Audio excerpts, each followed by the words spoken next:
Good morning from the beautiful Wynn Las Vegas, technically the Encore Las Vegas, where there is natural light coming in the casino, a very rare thing in a casino environment, but beautiful scenes over here. And additionally beautiful because we are in day 2 of a tournament. That's right, this guy picking up the action here at the Wynn. There is a $600 buy-in event going on right back here, which for me started last night. I hopped into the final flight of this $600 tournament. We bagged. That means we're in the money. That means we're in day 2. So I gotta run because this tournament is starting right now. I gotta get in there. No time to chat. Let's go play some poker, tournament style.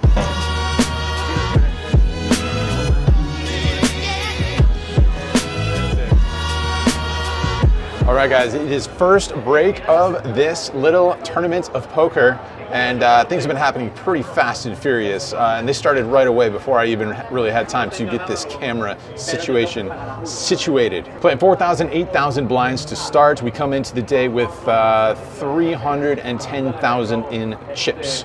Very first hand off the deck, we look down at Ace King offsuit. We're gonna raise this one and make it 16K to go. Player on the button makes the call, and the flop comes down King, King, 9. Pretty favorable in my opinion. So we're gonna go ahead and see bet this. I think I would fire out with my range here on this board. I bet the minimum, I bet 8,000. That opponent makes the call. So we go heads up to a turn card that is a brick. Offsuit deuce. Gonna fire again here. I bet 20,000, and once again he makes the call. So things are looking pretty promising here. River's pretty interesting. It's an offsuit 10, so no flush on board. There is a straight potential, but I kind of doubt that he has that. That would be a gut shot, calling all the way on a paired board. Gonna go for value here. Don't want to just check and hope that he bluffs. There's not really any bluffs available, I don't think. Definitely want to go for value. I really don't know on sizing in this kind of a spot. I decided on a random sizing of 65,000, and he goes into the tank. That's like maybe a little bit less than half of his stack. So if he jams here, it's gonna be kind of miserable, but it doesn't come to that. He tank folds. So off to a lovely start here off of the very first hand dealt. All right, same blinds, and a big stack from under the gun raises up to 17,000. Player in the hijack jams all in. He's got a short stack. He jams 55,000, and we are in the cutoff looking down at ace queen suited. Kind of interesting. I don't think I just want to rip it in here and run into the times when the under the gun raiser has a monster hand and we just get wrecked. Of course, we don't want to fold ace queen suited when we can easily have the best hand here. I decided in the flat call. I put in the cold call, and it goes back around to the under the gun player. If he rips it all in, I think we can just get away from it and jam, but he does not. He makes the call. So we are going 3 ways to a flop with one player all in, and if flop comes down, pretty good one for us. Queen 7 deuce rainbow. Under the gun player checks it. We're gonna put out a little wager here. I bet 45,000. That's gonna be good enough to get the other player out of there. He lets it go. And it turns out we're up against the ace king of spades versus the player in the hijack. So we outflop that player, and there is no help for that player to be found on turn and river. So scoop this one in here, and things are going swimmingly so far. One more hand of note from these first levels. Blinds go up to 5K, 10K. That same player raises from under the gun. He's still got a pretty decent sized stack. He goes ahead and makes it 22K. There's a late position call. We look down at queen 10 of clubs in the small blinds. 40% of a royal flush. You know what we like to do. I'm gonna call here. Let's see a flop 3 ways, and the flop comes down ace, jack, jack with 2 clubs. So we upgrade from 40% to 80% of a royal flush. I check. That under the gun initial raiser puts out a C bet. I think somewhere in the neighborhood of 26,000. Player in the middle gets out of the way. I'm not going to check raise here. Ace high 3 Broadway flops, probably going to favor the under the gun raiser. I guess we could have some jacks here, but he's going to have the strongest available hand. So I put in the call, and we go heads up to the 7 of clubs. So we make a flush right away. Check it over to my opponent, and he bets 80,000. He's got about 140,000 or so behind. So it's a matter of calling again or just ripping it all in here. Feels like he's got himself something reasonably strong. Is he gonna bet this much with a full house? Maybe, maybe not. I'm just gonna go ahead and jam it all in there. Don't give the free equity to the king of clubs. Granted, we could fold out some of his bluffs, but he fired into 2 opponents and is continuing to barrel pretty large. So we stick it in there, and my opponent snap calls with the king, jack of hearts. So we are ahead, but he has equity. We're off to a river card, which does not improve him. So we win a giant one here, and things are going as smoothly as possible in these early levels. We go from 310,000 to start the day all the way up to over 800,000 in chips. We got a long way to go here. It's still over 300 players left, and blinds are going up every 40 minutes. Things have gone about as good as they could have in these first few levels. You know, if you use up all your run good in the early stages, you know, things fizzle out quickly in these tournaments. Let's hope that that does not happen. We're anti-jinxing ourselves here. Let's see if we can keep this thing moving.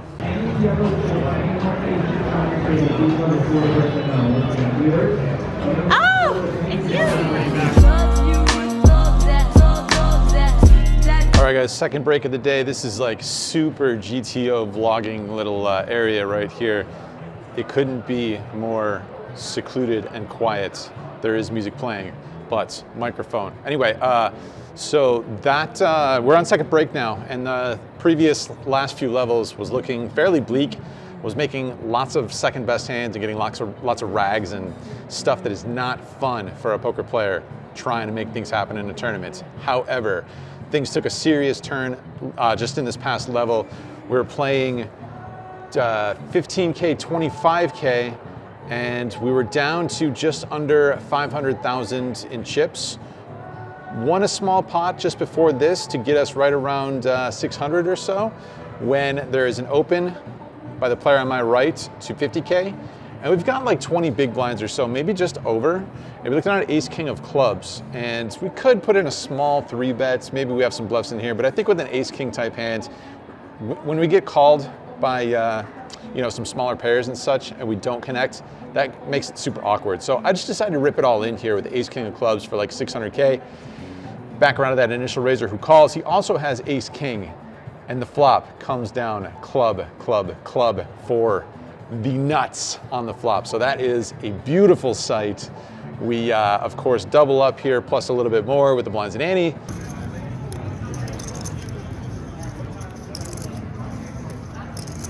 And we are back in business. Now, things happen very quickly in tournaments, so, you know, we're not getting too far ahead of ourselves, but we're down to under 150 players left, and we got 1.1 something million in chips going to a 30K big blind. So we always need continued hands in order to keep grinding and keep building in these things, but yeah, that last level is a beautiful one. Let's see if we can keep it going.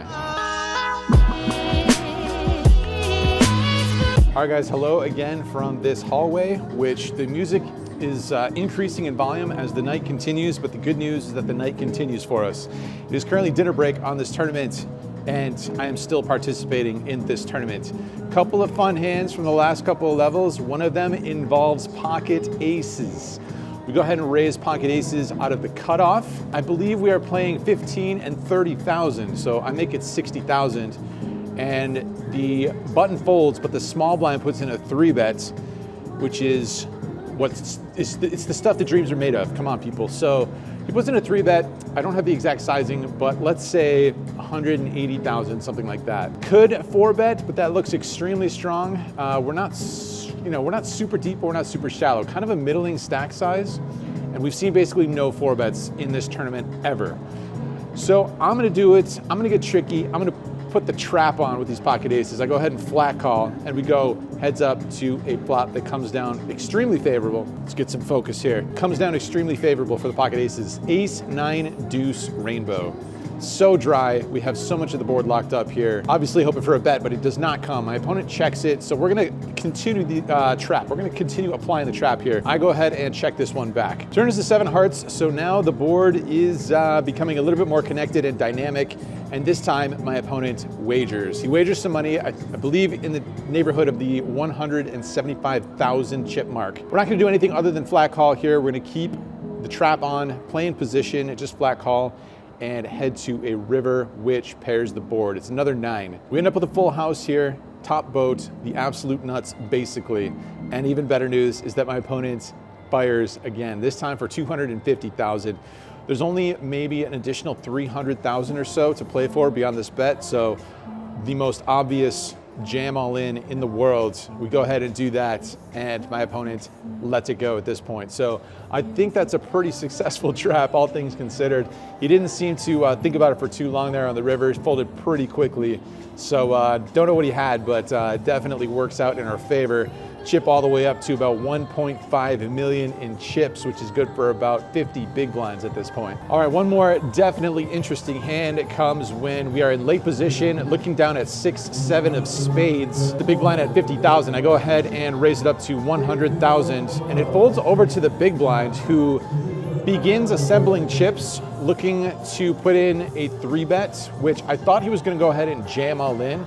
He's not super deep, and obviously we can't call with 7 high here, but instead of jamming all in, he puts in the small 3-bet up to 275,000. Now, after this amount, he's maybe got 400 or 450,000 behind.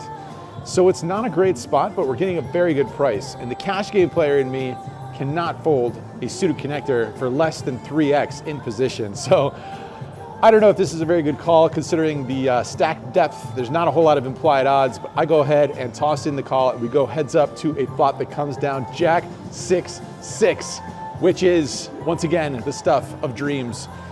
My opponent, as mentioned, he's got about 400 or 450K. He goes ahead and rips it all in there on this flop. Once again, the most obvious call in the world. We go ahead and do that, and my opponent shows us pocket queens. So as you can see, we are running like God. We just need to dodge a 2-outer here. Turn is safe and river is safe.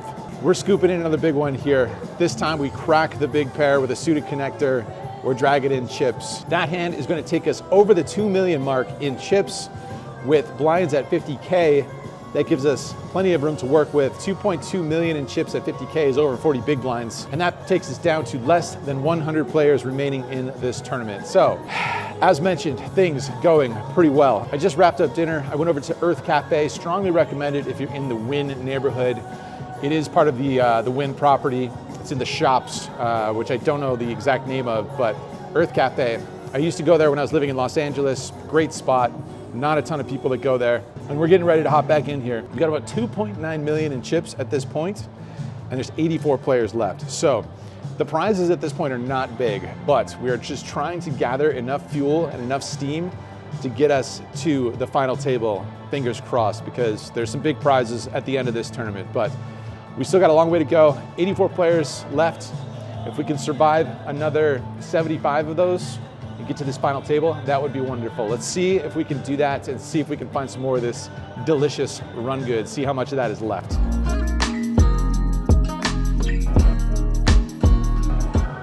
All right, guys, we are still in the mix. We are on to the next break. I don't even know what level it is. I don't know what number level it is, but I know we just finished the 50,000, 100,000 blind level. Now, the bad news is that when we came back from dinner break, it was abysmal. I had pocket 7s, I had ace king, I had jack 10 suited, I had all sorts of good hands, king queen I think, and none of them worked out in my favor. And so we dusted off a fair amount of chips there. But the good news is that we found some good hands later on. All right, I had to move back here to the secret super special spot over here just because people around and smoking and whatever. But like I was saying, it's good news. Some things happened later on, mainly in the form of a flip. This is not exactly high-level poker, but it is what it is. There was an open from early position. We looked down at ace-king suited. Once again, so far, ace-king suited hasn't failed us too many times, especially in the real big spots, in the real big flips. We're going forward again here. We got ourselves about 20 or 21 big blinds. We're in position, but we want to see all 5 cards, or at least fold out some other hands and just take it down without a confrontation. But confrontation it is. We go ahead, we jam it all in there, and my opponent calls pretty quickly in early position. Turns out we're up against pocket jacks. The flop does not come favorable, but the turn card, despite this very poor filming on my part, was a good one. And the river is a clean one. So we find a huge double up with ace-king suited versus pocket jacks. That takes us over 3.5 million at the 80K big blind level. And that is with 58 players remaining. At that point, we have $3,500 locked up. Good news doesn't even stop there though. In this next hand, the under the gun player rips it all in. He's got 600 some thousand. And this is now, as mentioned, in the 100,000 chip big blind level. So he's all in for about 6.5 big blinds. It folds over to me in the big blind, looking down at King Jack offsuit. Maybe it's a little borderline, especially with some big prizes later on in this tournament. But we want to go for those big prizes. I think we've got ourselves a healthy stack, and we're closing the action here. So I chuck it in there, chuck it in with the King Jack offsuit, and my opponent has ace 6. So pretty close to a flipping situation, and we flop well. Flop ourselves a jack, and there's no ace on the turn or the river. We drag this one in, and that is going to get us over the 5 million chip mark after a couple of other things go well in between those two big hands. That's where things stand right now. We are down to 40 players remaining in this tournament. We are battling and hoping, fingers crossed, we can continue this effort, this battle, trying to get to the final table, and who knows what will happen on the final table, but that is what we're hoping for. Let's see if the run good can continue. Fingers crossed for all of us, because Brad and Ethan are in the 10K event that started today, just a one-day event, and they are now in the money. Both of those guys have made it into the money, so they're guaranteed $25,000. Will there be big prizes for all of us? Remains to be seen, but trying to keep this thing going, we'll see what happens.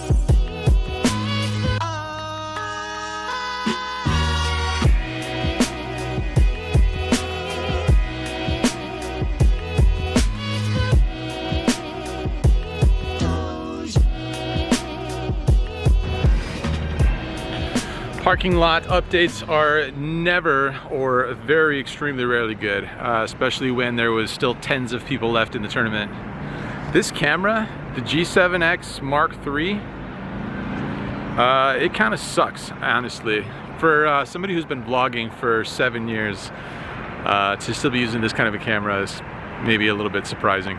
But anyway, yeah, the last level or two, those were not my levels. Ran into a super tough spot where I got moved to a new table immediately as the level ended. And the very first hand off the deck, we raise ace jack of clubs from under the gun. This is in the 125,000 big blind level, and I make it 250K.